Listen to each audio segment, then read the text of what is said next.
very good evening to you all and welcome. My name's Greg Mackey. It's my privilege to serve as CEO with the History Trust of South Australia, and our motto is to giving the past a future now. And it is also my pleasure to be your MC for this evening. On behalf of Chair of Trustees Elizabeth Ho OAM and her fellow trustees, a number of whom are here, and former trustees, and my History Trust senior management colleagues, welcome to the 2023 Jennifer Cashmore Oration.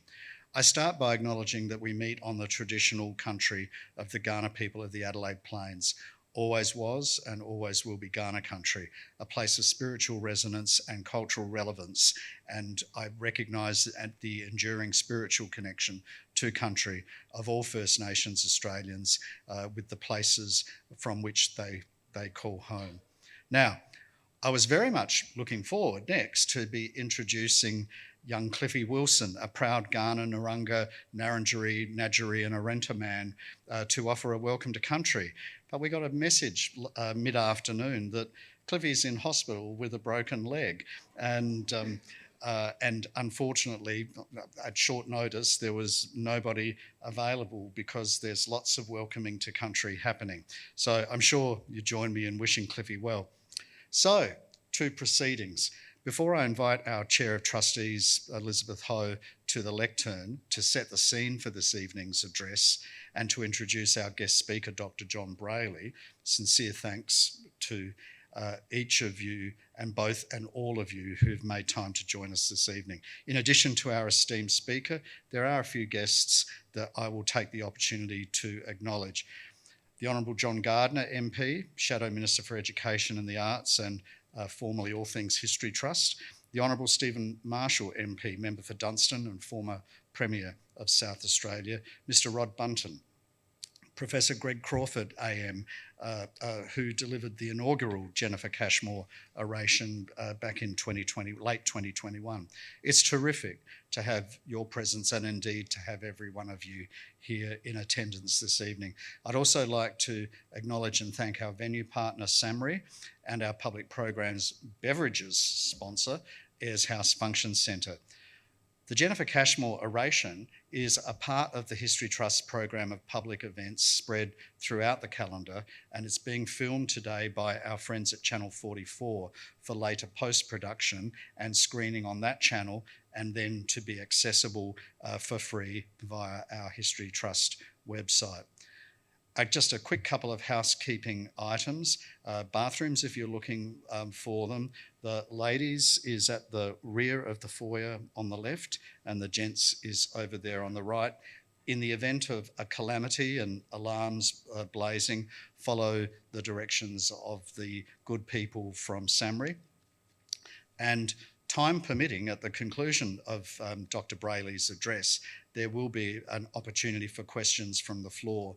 I will play Phil Donahue and direct traffic and ask if you are of a mind to ask a question, make it a question, not a statement, and somebody with a roving microphone will come so that everybody has the opportunity of hearing your question. So now to the business of our evening. To briefly share with us all something about the oration's namesake, the Honourable Jennifer Cashmore AM, and of course to introduce Dr. Brayley, it's my great pleasure to invite our Chair of Trustees, Elizabeth Ho OAM, to the lectern.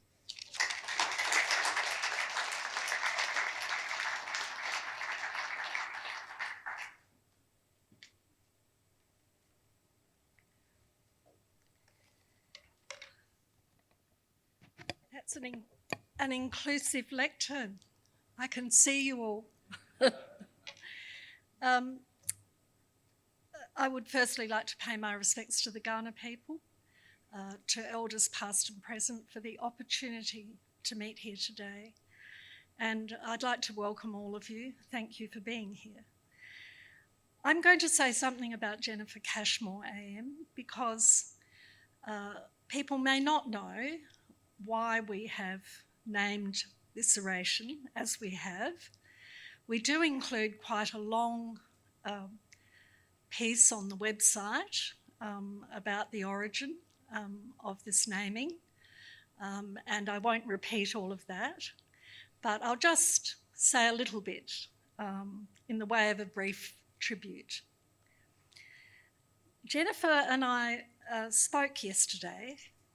She reiterated the sense of honour that she derives from the naming of this oration. I thought about that today.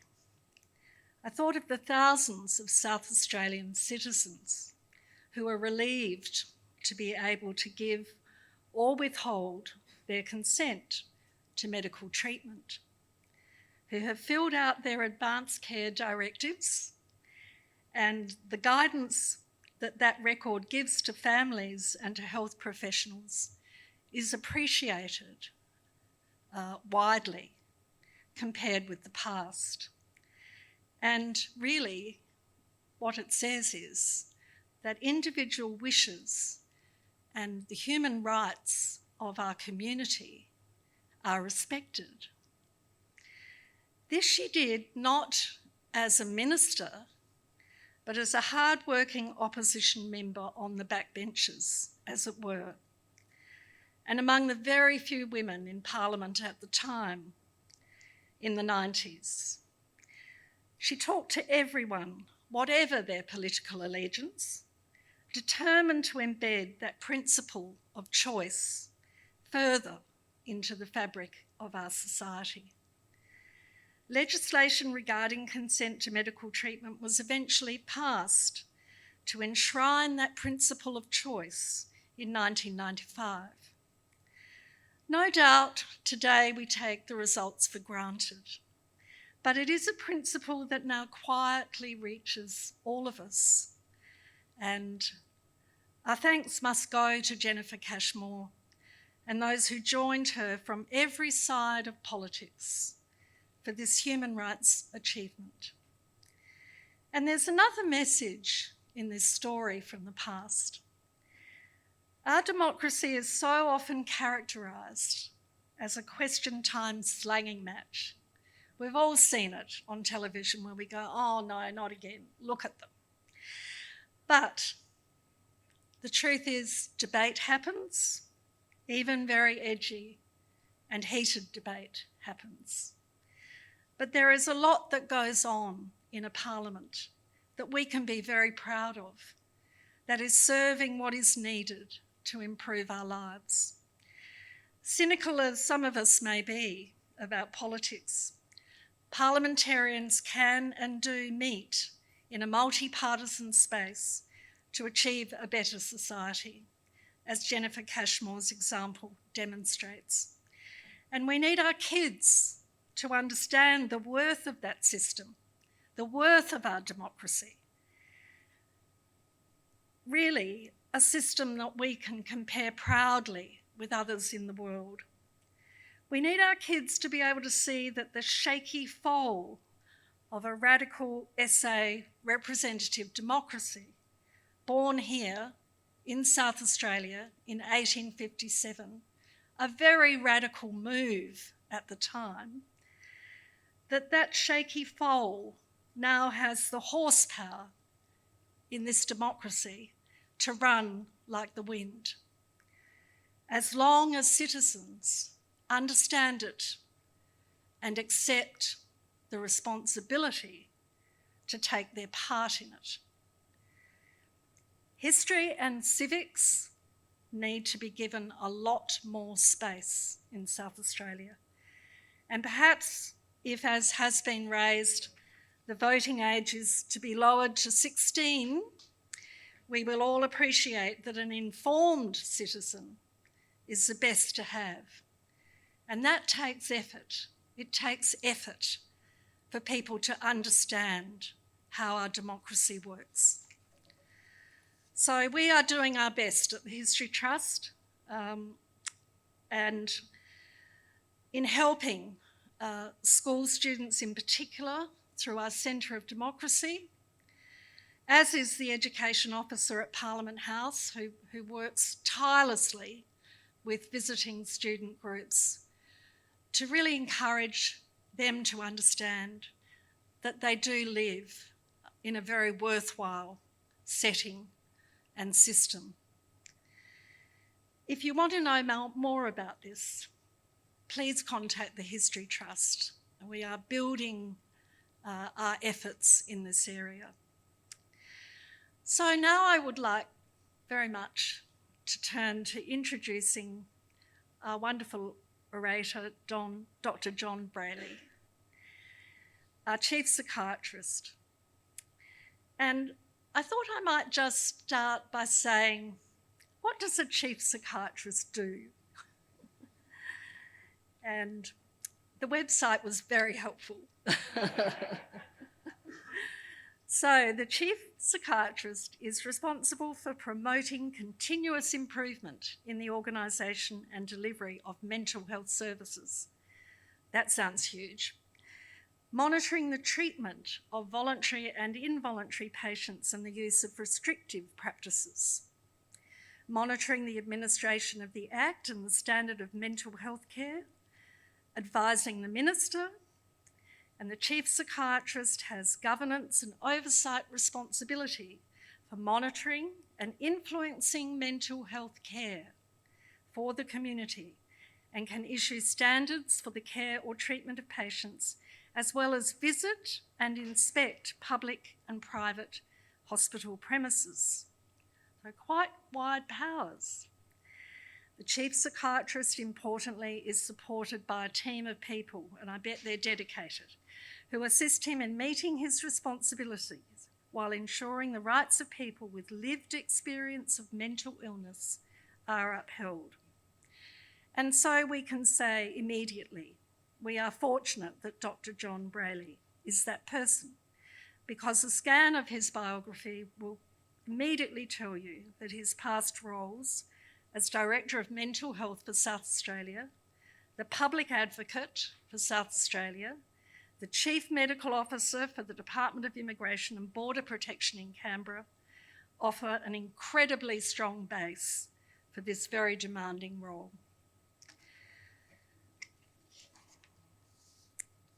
That biography scan will also tell you that his focus on human rights runs deep. He has a particular interest in supported decision-making, assisting people to make their own decisions, which is required by Article 12 of the United Nations Convention on the Rights of Persons with Disabilities. And I hardly need to draw the link back to Jennifer Cashmore and her focus on individual human rights. There's definitely a thread there. As Chief Psychiatrist in the post-Oakden period, he and his team have established a new inspection regime, implemented a new standard to reduce and, where possible, eliminate the use of restrictive practices. The team have undertaken policy and planning work in innovative models in crisis mental health care and in the area of suicide prevention, a scourge for our community, suicide. So it's good to know that all that work is being done. Dr. Brayley also has academic status as Associate Professor in Psychiatry and Adjunct Associate Professor in Health Management at Flinders University. We are indeed fortunate to have the benefit of his wisdom and experience tonight on this topic, which I'll repeat for you, from asylums to community care and beyond, human rights and mental health, lessons from history. Thank you, John.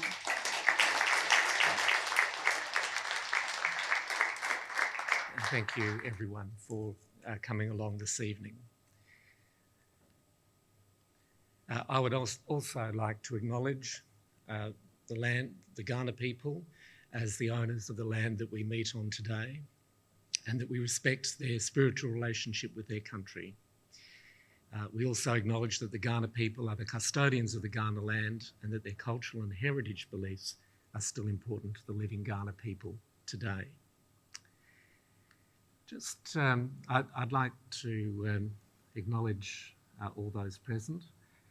And just reflect before I begin that we'll be talking about positive developments in history, but we'll also be talking about things that have gone wrong and traumas, and these can be within the experience of any of us here. I'm not going to be going into really specific details of things, but if people were involved, it's good to look after yourself as you're listening to that history. And it might be history from a long time ago, but it could also be history quite recently, depending on a person's experience. So take care and speak to people you know, and if you need to, seek help. This slide has the outline of the presentation, an introduction about human rights. Can't cover the full 200 years in detail here, so we're going to be looking at key transition periods and then talking about specific themes. So South Australia's mental health system has undergone dramatic changes over the 19th, 20th and 21st century. As I mentioned, we'll cover the transition periods. During each epoch, new models of mental health care based on humane principles have offered an advance to many, with reform that has been driven by science and social movements, both local and international. However, similar patterns recur. Laudable aims are put forward, progress occurs, but at each point in history, we can see the recurrence of problems and similar types of failure that has beset earlier generations. This oration is a story of hope and progress, but it also describes failures and tragedy and lessons that we forget at our peril as issues recur from generation to generation. In presenting a history such as this, it is not possible to acknowledge all of those people who have made significant contributions or to note every significant development. Instead, I'm going to take examples from history to illustrate the recurring themes, positive and negative, as our services have moved from prisons to asylums and to community. Another related topic that's already been referred to that I'll discuss is the one of stigma, something that we can all do something about. Before commencing with the historical discussion about mental health, I wish to provide some context of human rights. This presentation is set in the context of our modern understanding of human rights that now drives reform, in particular, as we've heard, the United Nations Convention on the Rights of Persons with Disabilities, the UNCRPD, which came into force in Australia in 2008. This work in turn stems back to the Universal Declaration of Human Rights in 1948 and two key conventions from 1966, the International Covenant of Civil and Political Rights and the International Covenant on Economic, Social and Cultural Rights. Examples of the social, economic and cultural rights, the so-called positive rights, include attaining the highest standard of physical and mental health, access to housing and support for families. Examples of civil and political rights includes equality and non-discrimination, the right to self-determination and freedom from torture or cruel, inhuman and degrading treatment. A rights discussion in mental health involves both these positive rights, the access to care and services, and the negative rights if people lose their liberty. I also wish to reflect on the definition of disability. The preamble of the convention has this statement. So disability is the interaction between persons with impairments and attitudinal environmental barriers that hinders. Disability, in the context of mental health, is not just a result of a person's mental illness. A person may have an illness, an impairment, which may in itself be caused by a combination of factors, life trauma, loss, social pressures, or biological susceptibility. But the disability that person experiences and their well-being, whether the person can live the life worth living they aspire to or not, is constrained by barriers. Attitudinal barriers include stigma and discrimination. A second concept is the equality of all people. Historically, work for people who are mentally ill has been driven by the doing of good deeds, by charity, kindness and compassion. I'm not saying that that's a problem, but there can also be an expectation of gratitude from recipients. Yet if a person holds rights, then care, treatment, support and housing should be an expectation. A rights-based approach is based on equality. However, to have equality, we cannot just talk about the rights of vulnerable people. We all need to have our rights recognised so that the equality can occur. Prisons to asylums. Prior to the use of asylums, people with a mental illness or disability could easily be held in prison or confined in poorhouses and other places. In England, the first therapeutic asylum was St Luke's Hospital in London, opened in 1750 by William Batty. William Tuke, a philanthropist and Quaker, saw appalling conditions in St Luke's and elsewhere, and in 1796 opened the York Retreat with long and airy corridors. The development of moral treatment also stemmed from Philippe Pinel's work at the Bicêtre and Salpêtrière hospitals. This picture is the removal of chains by Pinel. Work in the New World in America was led by the remarkable mental health advocate Dorothea Dix, who in the 1840s and 1850s visited prisons and almshouses in the US, where she often found people chained, cold, poorly fed and in inhumane settings.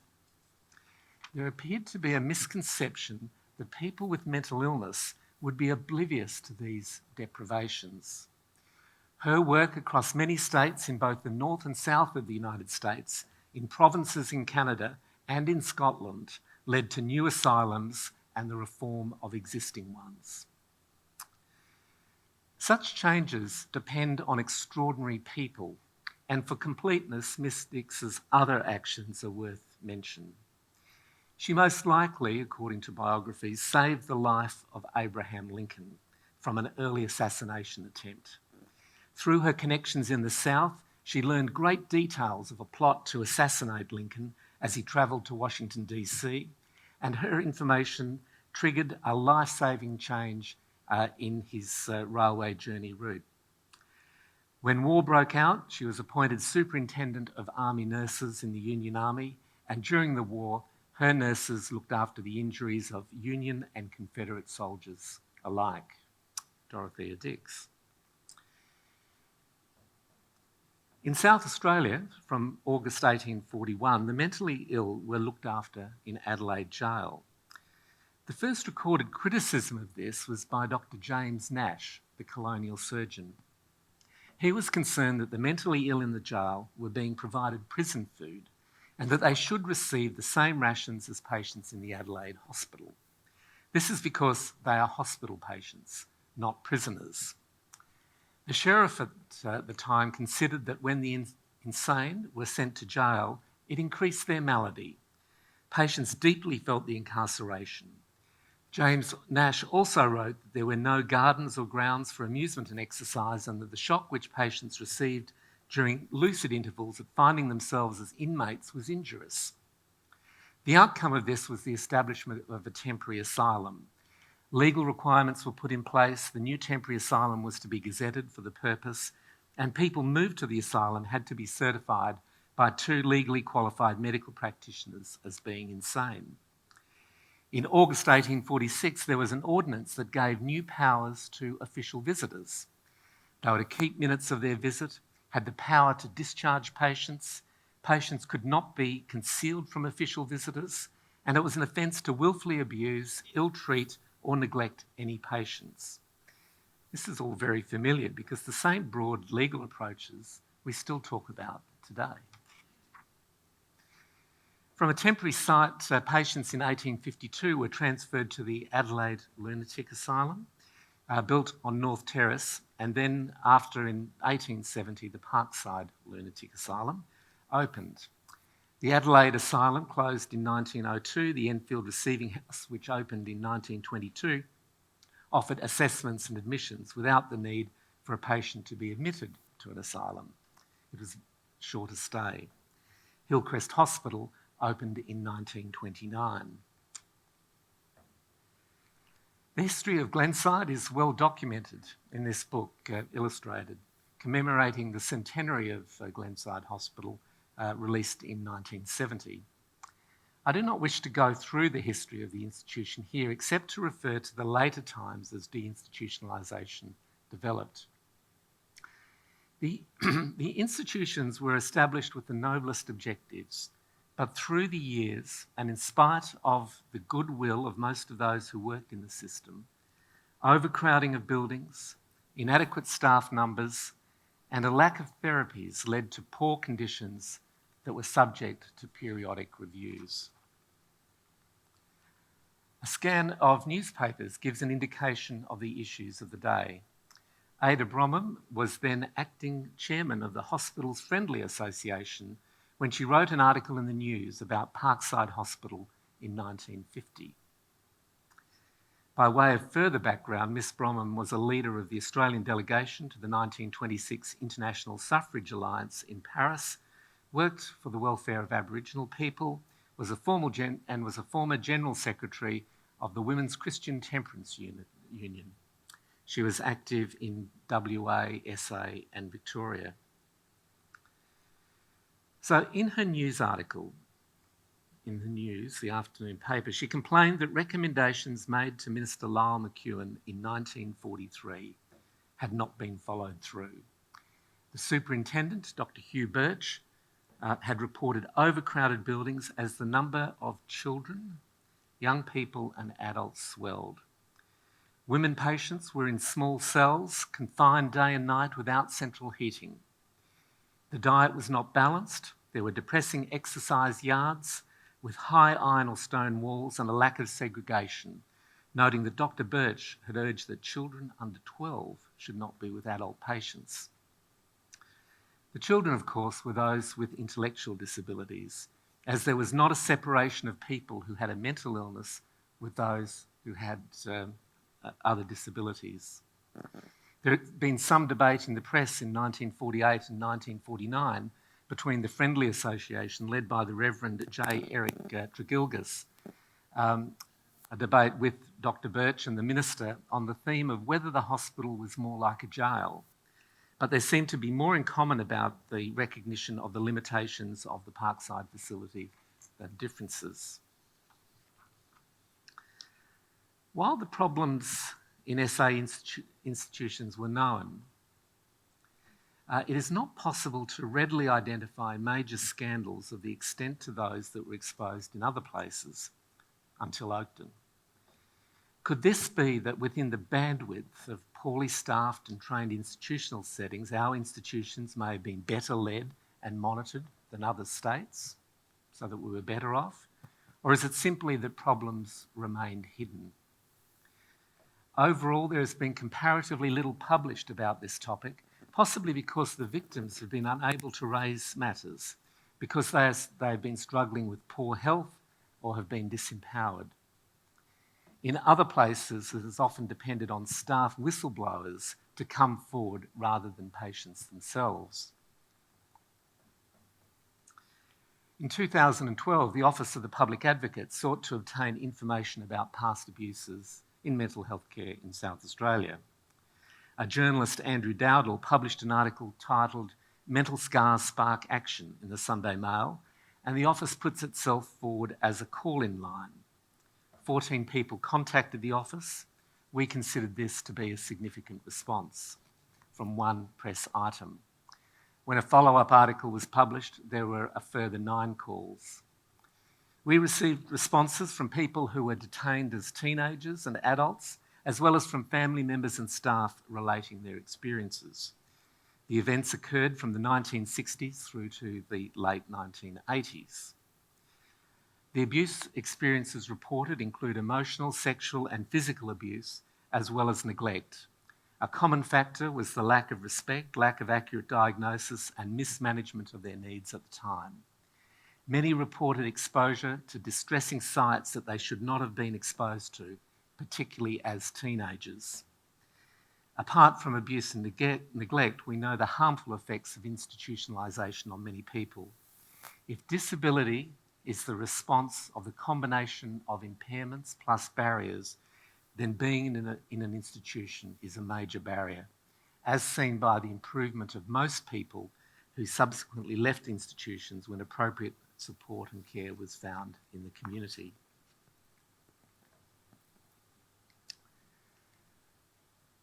Bill Crammond had a significant reform role in SA mental health in different times over a period of 3 decades. I'll talk a bit about Bill Crammond. He had originally graduated from Aberdeen University in agriculture, was commissioned to the army in 1940 and posted to India. As an acting captain in the Gurkha Rifles, he was struck down by polio. This experience led to a career change. He studied medicine and then psychiatry. He was appointed Director of Mental Health in South Australia in 1960 and then Professor of Mental Health at the University of Adelaide between 1963 and 1971. He then had roles elsewhere but returned to SA in 1983 where he had a significant role in the development of community clinics, outreach clinics, and then in the 1990s was chair of the South Australian Mental Health Services between 1993 and 1995. Some of his first recommendations, described in a report to Minister Sir Lyle McEwen, included the development of outpatient services, establishing a day hospital, the development of admission wards at the hospitals, reducing the size of wards, catering only for the mentally ill and providing separate facilities for people who experienced an intellectual disability, improved training for staff, addressing the need for social workers and occupational therapists, amongst other recommendations, and the establishment of a separate division of forensic psychiatry. With respect to the decision to establish a separate facility at Strathmont, I recall Prof Crammond telling me once that he was strongly influenced by a carer who was a strong advocate. The Crammond report was adopted. The next section of this presentation considers the transformation to community care that occurred in Trieste, Italy. There is not much debate about how the Trieste model of community mental health care can or cannot be applied in other places, but Trieste does provide an example of what is possible.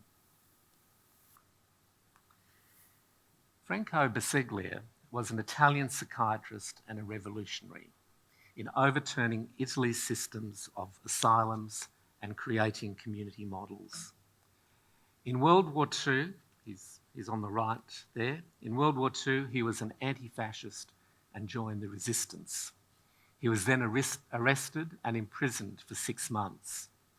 Some biographers suggest that Basaglia's memories of imprisonment led to the intense negative reaction he had to asylums. He was driven by human rights, influenced by existential philosophers, was fond of Sartre's work and that of Goffman about asylums.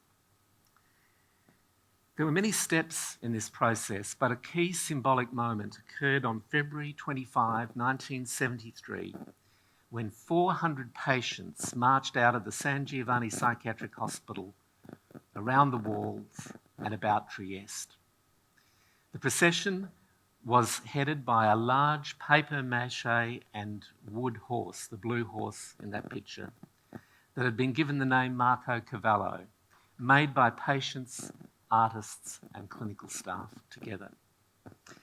This was the liberation of the patients prior to the eventual closure of the asylum in 1980 and a law in Italy that would decree the end of asylums. It's now known as the Basaglia Law. Basaglia set up networks of community clinics to replace the asylum. The innovation was recognised globally with mental health practitioners, including those from Australia, travelling there to see the new systems in place and apply those learnings.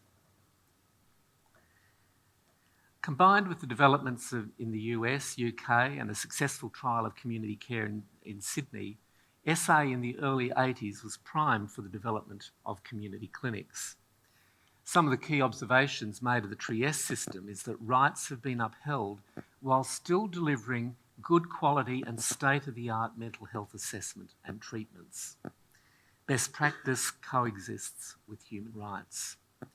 This initiative and community models it influenced and the development of community care in Australia delivered in the home and in new residential centres was all part of these changes. During this period, there was also common acceptance of the good care at Hillcrest Hospital in particular. This is anecdotal reports. But one history describes Dr. Norman James, who was very well respected, leading the hospital to a standard of excellence as evidenced by Hillcrest Hospital being the first fully accredited psychiatric hospital in Australia. However, concerns about the mental health system persisted through the decades, with events and reviews occurring and the development of the South Australian Mental Health Service. In 1992, the tragic death of a medical officer at the hands of an unwell patient at Hillcrest was seen by many staff as symptomatic of the difficulties of the service. That doctor, Nandadevi Chandraratnam, was respected and loved by colleagues and patients alike.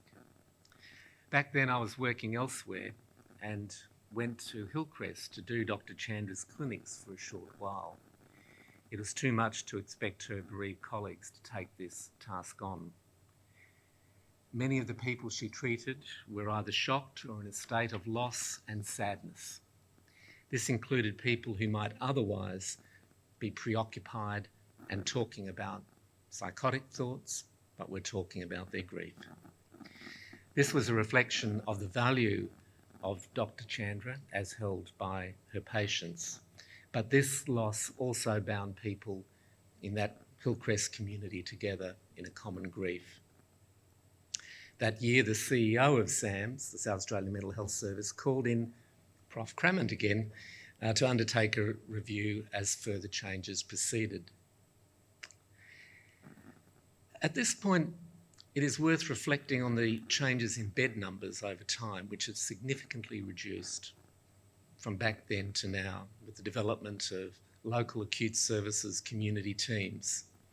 For example, a report I read from 1961 by the Director General of Medical Services lists the average daily number of patients in Parkside as 1,606 cases, for Northfield 848, Enfield 59. This total number of 2,513 beds was for a South Australian population of 969,000 people.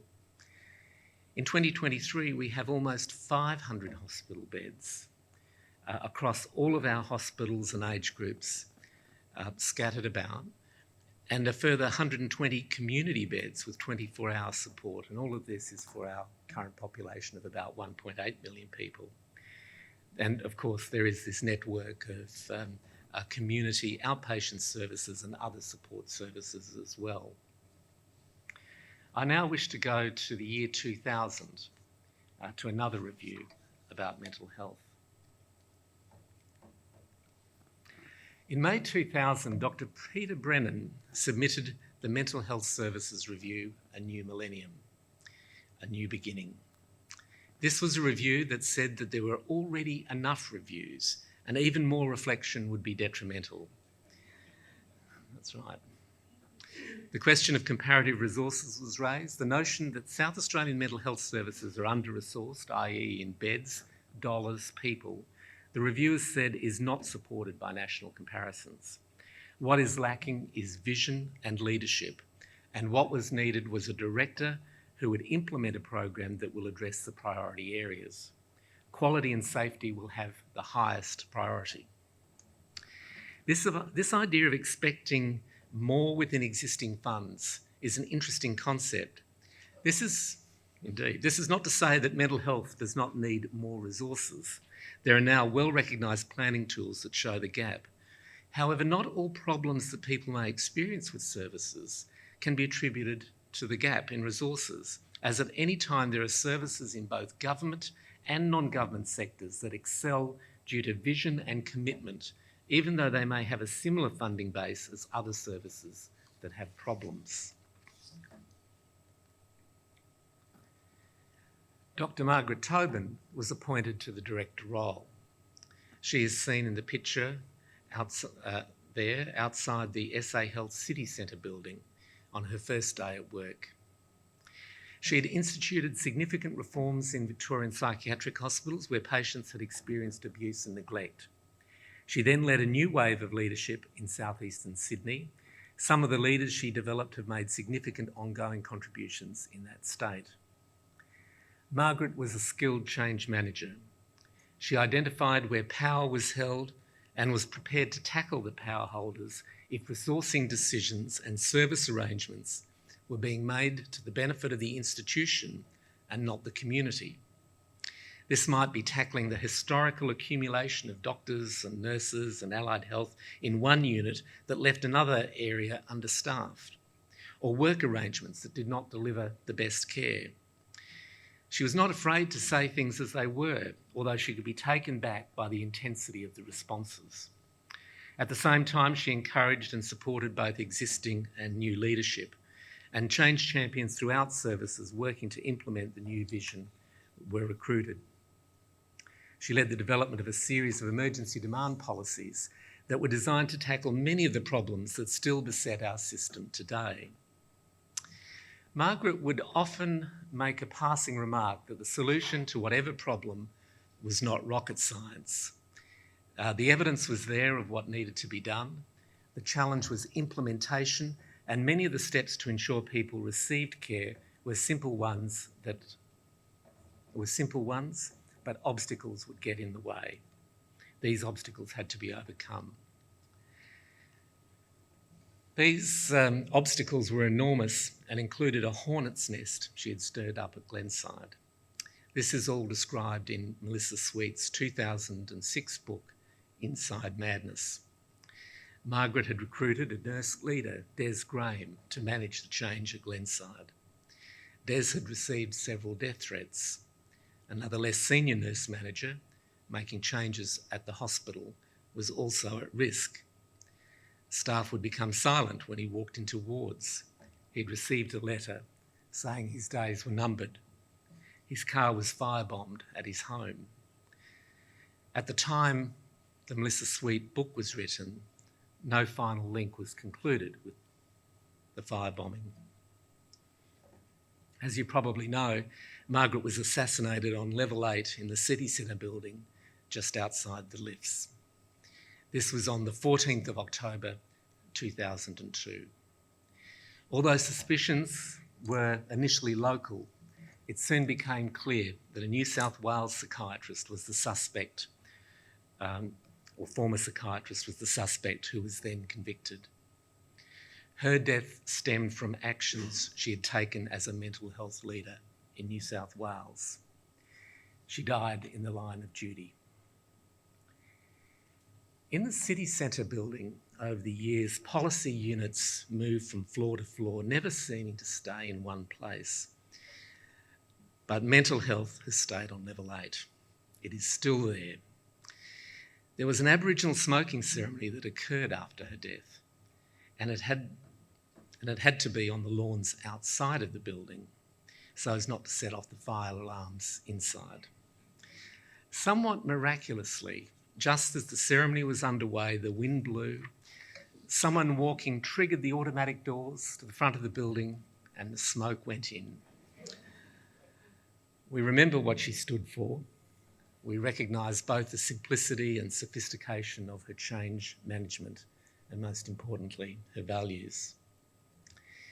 It would be another 4 years before a new plan would be in place. After Margaret's death, work continued on her policies, but there was a period without a plan. Then came the Social Inclusion Board reference for mental health. The board was chaired by Monsignor David Capo.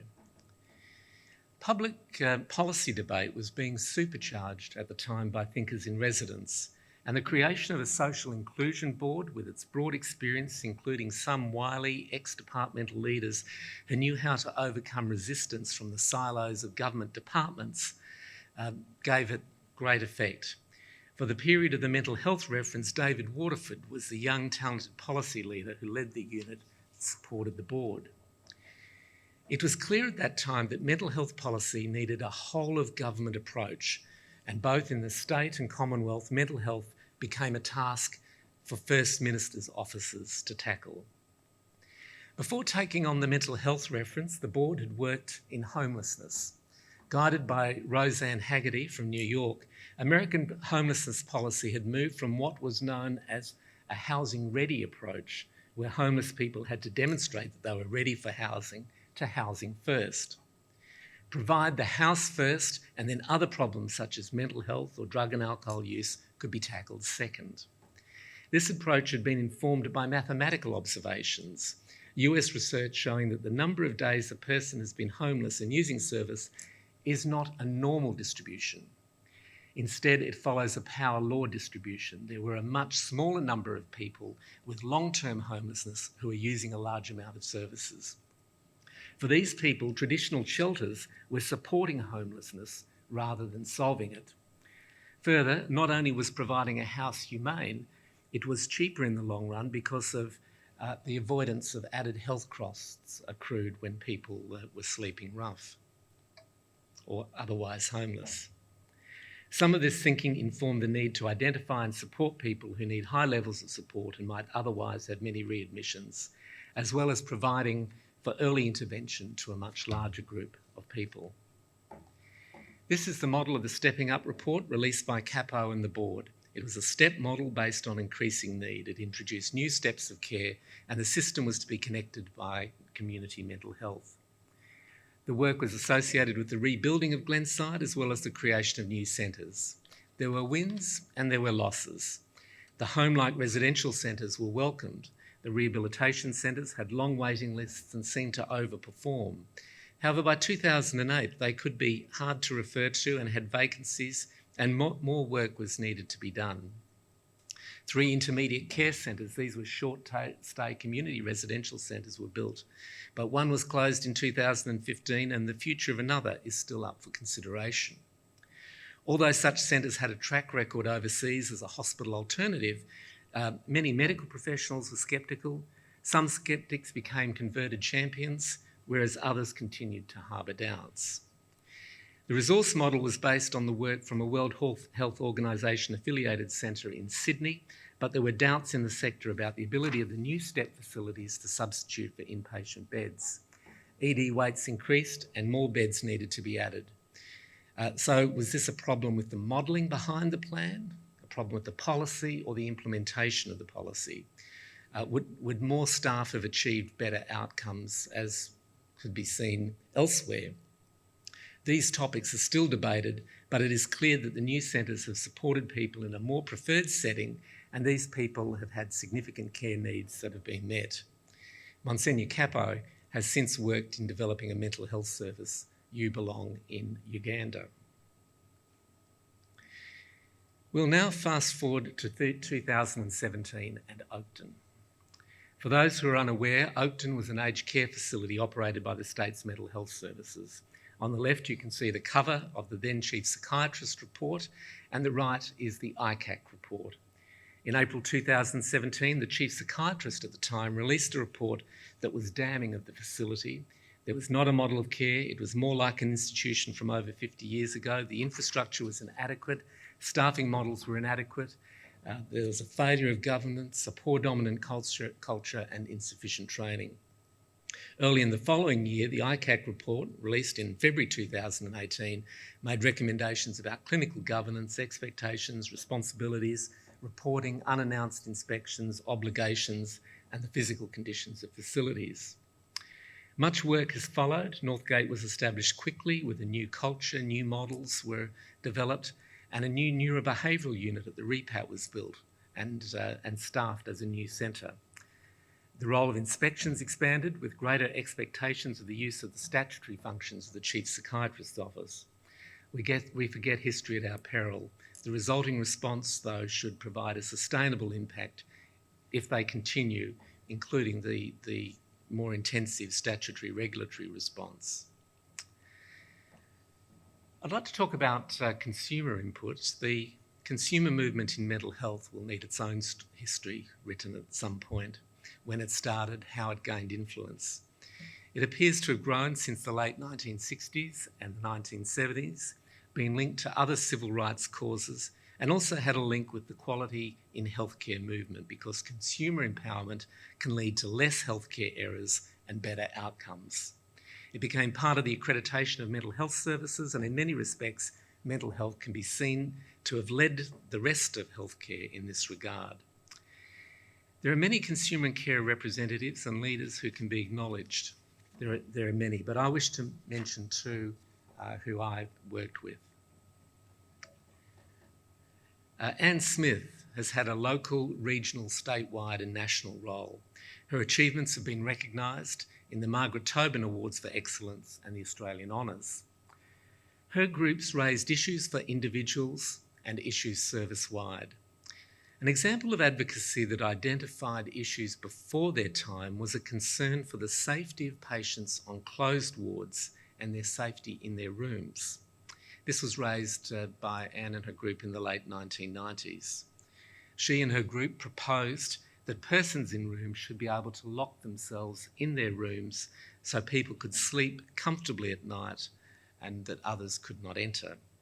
This is now a standard design feature in closed mental health units and mental health units generally with single rooms, and seems obvious in retrospect, but at the time was novel and was born from Anne and her group listening carefully to concerns of fellow consumers. Trevor Parry is another consumer representative and advocate who had a strong local and statewide profile. He passed away some years ago from cancer, and after his death, his memory has been honoured in the naming of the Trevor Parry Centre at Noarlunga, a residential community recovery centre that was part of the Stepping Up model. Trevor was involved in many projects and initiatives. In one, he saw the benefit of chronic disease self-management, which was being made available for people with physical ailments, and he wanted to see this made available for mental health, and co-led a project in this area. In recent years, the consumer movement in Australia and South Australia has taken up the mantle of human rights as a tangible vehicle for reform. Recent examples include the funding as a peak body of the Lived Experience Leadership and Advocacy Network led by Ellie Hodges, the purpose of which is to amplify the voice, influence and leadership of lived experience to drive change. They had a key role in developing the philosophy of care behind the new Urgent Mental Health Care Centre, and has led key consultations on the future role of 72 new rehabilitation beds that are being built in South Australia. Aboriginal mental health. The impacts of invasion, colonisation, racism, trauma and loss have adversely affected the mental health of Aboriginal people. Today, we can see some light with new initiatives. In Australia, historians have had some difficulty identifying Aboriginal people in asylums of the 19th century, which can reflect the poor recording of Aboriginality. In recent times, there has been a familiar pattern. Aboriginal people are underrepresented in voluntary mental health services, but overrepresented in involuntary care. People are reluctant to come forward early. This can be for a number of reasons, but a lack of confidence in the cultural safety of services is a common reason. Then when a person is so unwell that they absolutely need care, they might come forward and have involuntary care. Dr. John Court in 1966 reported that there were 95 Aboriginal people admitted to Parkside and Hillcrest, including children. He concluded then that Aboriginal people were more likely to be in long-term wards and were less likely to be using the short-term wards. He advocated that an outback mental health service be developed. In 2006, the Social Inclusion Board Stepping Up report had made a number of recommendations related to how the system should be responding to the mental health of Aboriginal people. It recommended that the Chief Executive take direct leadership authority in this area, that strategic audits were required, a dedicated workforce plan be established for improving training, recruitment and retention of Aboriginal people in clinical positions, that Aboriginal children be regarded as a priority population, and that a specialist mental health service be established at Glenside, supported by a dedicated research effort. There was some progress in some areas, but overall much of the progress that occurred reflected the initiatives of local frontline service providers rather than a statewide strategic approach. The centre recommended was never built, but at least now we do have the funding for an Aboriginal mental health and wellbeing centre that will provide care to individuals and families and support the training of Aboriginal mental health professionals. This has been driven by Mr. Ian James, Principal Aboriginal Mental Health Consultant in our office, based on a Western Australian model. With time, progress does occur. This centre will be governed by an Aboriginal community-controlled organisation and work in partnership with state services. Another theme I wish to talk about is prisons and mental health. This is one that recurs. We may now have hospitals, but people who experience mental illness are overrepresented in the prison population. In 1939, a British psychiatrist and mathematician, Lionel Penrose, proposed what has become known as the Penrose hypothesis. This is based on his observation of an inverse relationship between the number of psychiatric hospital beds and the number of prison inmates in European countries. The theory that people who are released from hospital are vulnerable without support may then fall foul of the law. This statistic has been studied over the years, and in high-income countries it does not seem to be replicated in the present day. But whether or not the mathematical equation holds out, there is a clear link between a lack of support and legal troubles. While this may be the case, the overrepresentation of people who have experienced mental illness in prisons is recognised, with even higher rates in women prisoners who have a high incidence of histories of trauma. And then there are defendants who have been found not guilty by reason of mental impairment or who are unfit to plead, known as forensic patients. We heard about James Nash, the colonial surgeon who moved patients from prison. It is somewhat fitting that the centre in Adelaide that is established to admit both forensic patients and prisoners who need inpatient care is named after him. However, the main building of James Nash House, constructed in 1987, is outdated and does not have capacity to admit all those requiring care, so forensic patients can still be housed in prison. This requires a special direction made by the Health Minister or the Minister's delegate. When I was public advocate, I advocated against this. As Chief Psychiatrist, I now sign the directions as the Minister's delegate. Those involved in this process seek to do this diligently, but nevertheless, the same principle should apply. Patients, if they have to be detained, should be in a hospital, not prison. I'd now like to, as we're getting towards the end, talk about stigma. And in the context of stigma, I wish to discuss some of the work of Harvard professor Chester Pierce as it relates to racism that in more recent years has been applied to disability discrimination. His work does not specifically focus on South Australia, but he had a link to South Australia. It's very relevant to the stigma issue. I'm also talking about Chet because I had the good fortune to know him over 20 years and then link with the International Psychiatry Division at Massachusetts General Hospital, established in his honour. It is useful to give a profile of Chet. He was known as an extraordinary, kind, humble and generous man. He also had a research interest in the psychology of extreme environments and would travel through Australia on his way to Antarctica. In 1947, he was the first black college football player to play a game below the Mason-Dixon line when his Harvard team met the all-white University of Virginia. His Harvard teammates stood by him in response to segregation.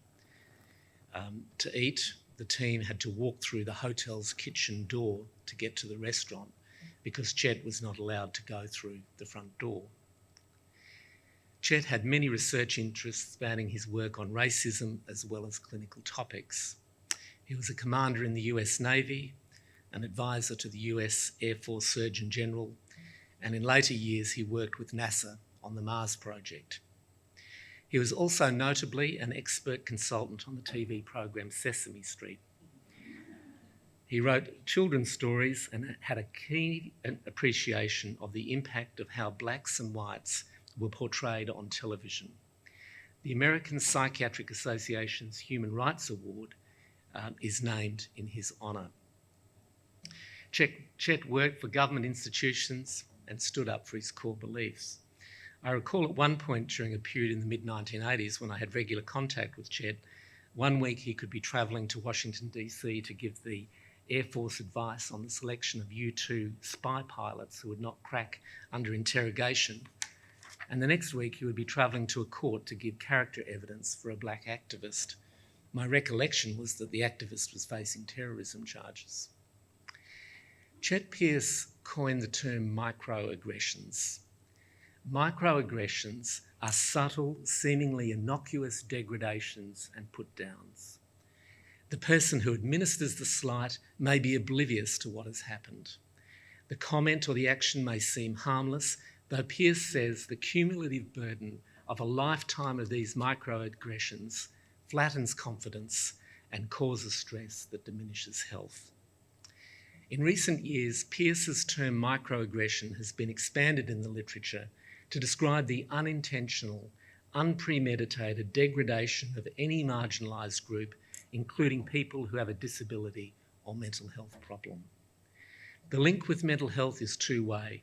A person may experience these put-downs due to stereotypes about mental illness, leading to worse morale and health, but for any marginalised group subject to microaggressions, the perpetual trauma will in itself affect mental health.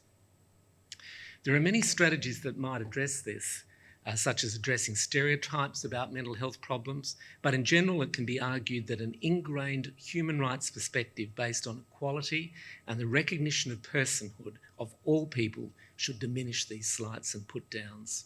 For many years it has been recognised that stigma also needs to be addressed by mental health professionals, and also self-stigma needs consideration.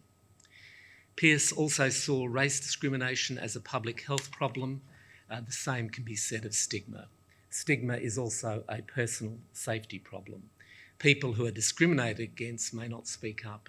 People who are marginalised may not be listened to. Overcoming stigma improves connections and enhances safety. I'd like to quickly talk about the role of politicians. This presentation is not reflected on the roles of elected government ministers, but they are the ones who are accountable for the systems, have guided changes at times that have not been popular. In reviewing Hansard, I found the following quotation that refers to the lives of people with an intellectual disability. However, the underlying rights are the same as those for people with mental illness and aligns with today's theme. Parliamentary estimates, Wednesday, 14th of October, 1981.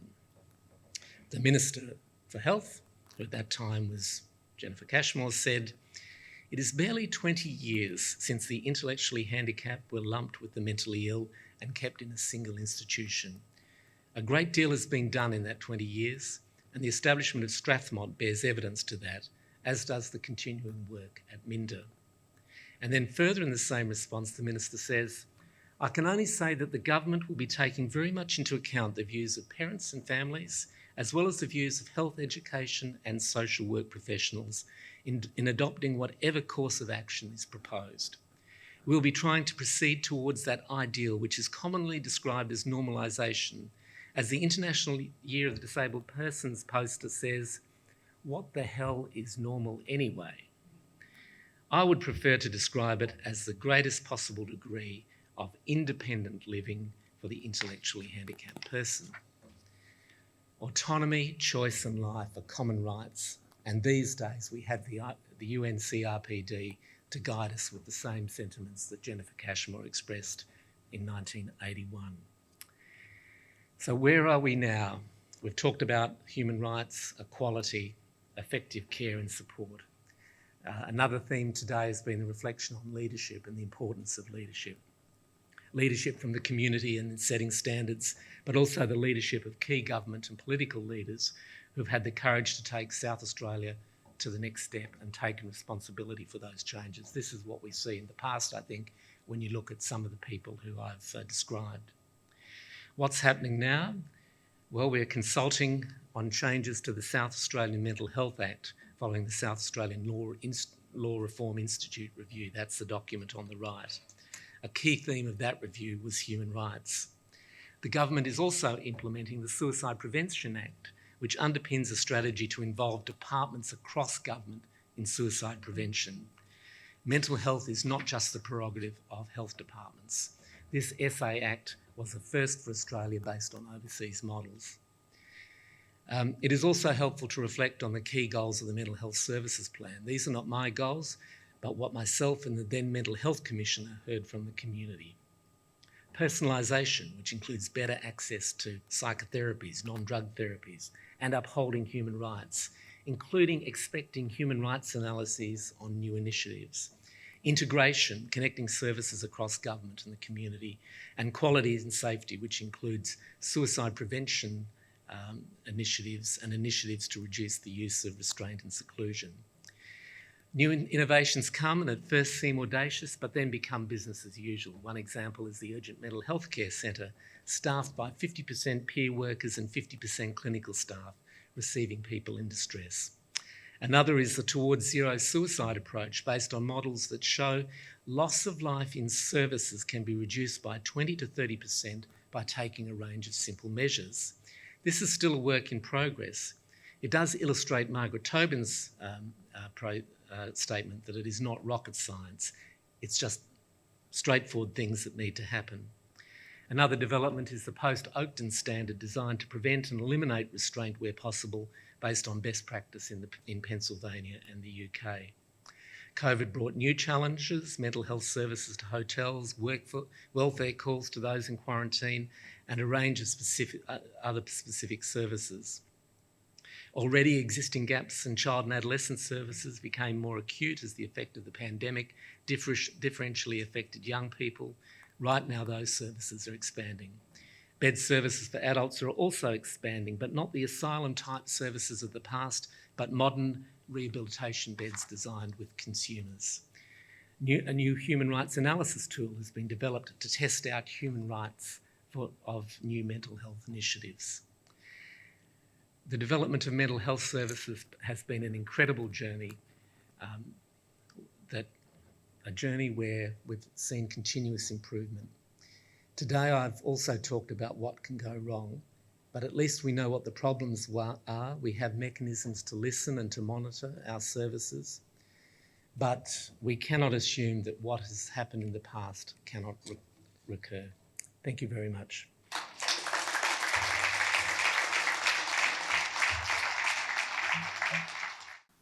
I have a first question, John. I've known you professionally in your roles over the last couple of decades of my time in the public sector, and I'm interested for your reflection on the different nature of the role of public advocate, which you were very impactful and successful, and the role that you currently occupy as Chief Psychiatrist. Yes, thank you for that question. Both of those positions are statutory positions. The public advocate is also the public guardian, and I had the good fortune to take on that role just as the UN CRPD came into action, and that guided work in the public advocate's office and the focus on supported decision making. The ability to advocate to ministers, to meet with them regularly, to write a report to Parliament with significant responsibilities. There was observations and advocacies from outside the mental health and disability service. The Chief Psychiatrist is also an independent statutory role with a report to Parliament, but actually sits within the Health Department. And some aspects of the role have changed recently. It's still accountability and reporting, but you do have a greater opportunity to influence things directly and a more direct responsibility for what occurs in that chief psychiatrist role. That makes good sense. Now, blinded by the light as I am sitting down here, I'm going to stand up so that I can see who may be having the microphone. Please. John, you mentioned about the difficulties with Oakden, but it occurred to me that we have a similar problem in residential care in general throughout, or not just South Australia, but Australia. And there are quite a lot of similarities with what you presented. Like, they're almost prisons. There's problems with stigma. There are problems with low level of care in terms of things like very simple things like nutrition, but also a great raft of mental illness, which perhaps isn't as well managed as it could be. So do you see in your role as the chief psychiatrist that you are able to work in that area or have plans in that area? Thank you for the question. I think the needs for older persons' mental health services are clear and they have improved, but there is still a long way to go in providing access to care for older people at home or in residential aged care. There were plans that were developed post-Oakden, which are still work that is occurring. I think your comment about that this is a more general problem is illustrated by the fact that Oakden was one of the triggers to the Aged Care Royal Commission, and there were similar reports from different parts of Australia. It's reflecting different things in different aged care facilities, but once again, the need for resourcing, training, culture, and independent checking mechanisms comes up. Thank you. Thank you. Professor Rick Saar. Thank you, John, for your erudition and also for tackling the very difficult question of prisoners and mental health. I'm not sure whether you can give me an estimate, but years ago in New South Wales they were saying up to 50% of people presenting in prison were labouring under a mental illness or a mental disability. I've never seen any study here in South Australia that's made that similar estimate. Can we make such an estimate amongst our 3,000 prisoners, and outside of James Nash House, what assistance is given to them in terms of psychiatric services? Yes, thank you. Over the years, there have been many different prevalence studies looking at mental health problems in prison, and one's done in Australia and more recently in the UK. And there's a debate about what the figure is, but using a New South Wales prevalence study from the past, 36% of people on admission to prison, and then that rate can increase while people are staying in prison. There was one study done in South Australia of women prisoners many years ago that had a rate up to 80%.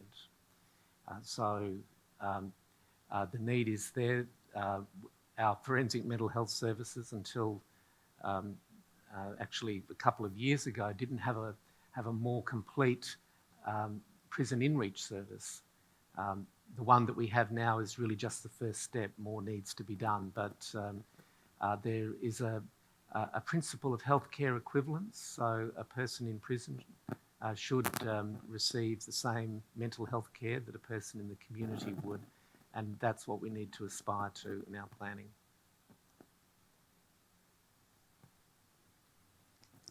Another question here.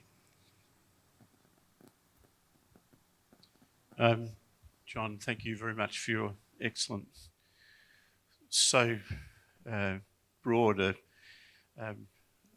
talk of psychiatry. With psychiatry, and in the past there's often been a criticism that psychiatry was labelling what was wrong with the patient in a very intensive and wonderful understanding of what the patient's needs were. But the care aspect in counselling, education, and now the pharmaceutical side of things, where is it going in these days? Are there cures that are being wrought through pharmaceutical drugs for these people, or is it a matter of long-term understanding and support and care for this labelled individual? I think that question is also linked to the human rights one of the engagement of people holistically, depending on their circumstances. Conditions may be related to past trauma, things that have happened in a life, current pressures, or there may be biological factors as well. And all of that needs to be addressed. Perhaps in the past we were better with some of our psychotherapies and biopsychosocial approaches, but it seems as though the push has been to looking for faster medication solutions. They can still be important, but it's clear that people need psychological support as well. And now recently along that journey, not just the support from professionals, but peer workers, people who've been through similar experience who can provide support while other therapies are occurring. There's very good reasons to be optimistic. Part of the work in mental health is helping people to maintain hope when life looks very difficult. It's rarely one single thing that will create a change, but over time, people can gradually get there, whatever the condition or adversity they're experiencing. Well, ladies and gentlemen, I thank you, John, and on behalf of all of us here at the History Trust and our event partners, sincere thanks for what has been an incredibly interesting dive, a bit of a ride through the history of government responses to mental health, in particular in the South Australian context, and for your insider's perspective on how the journey has been navigated and how we might navigate a journey from past imperfect to the present tense, and for sharing your thoughts on the potential future prospects. I think the word hope that you have used more than once is so important. Thank you very much. Thank you.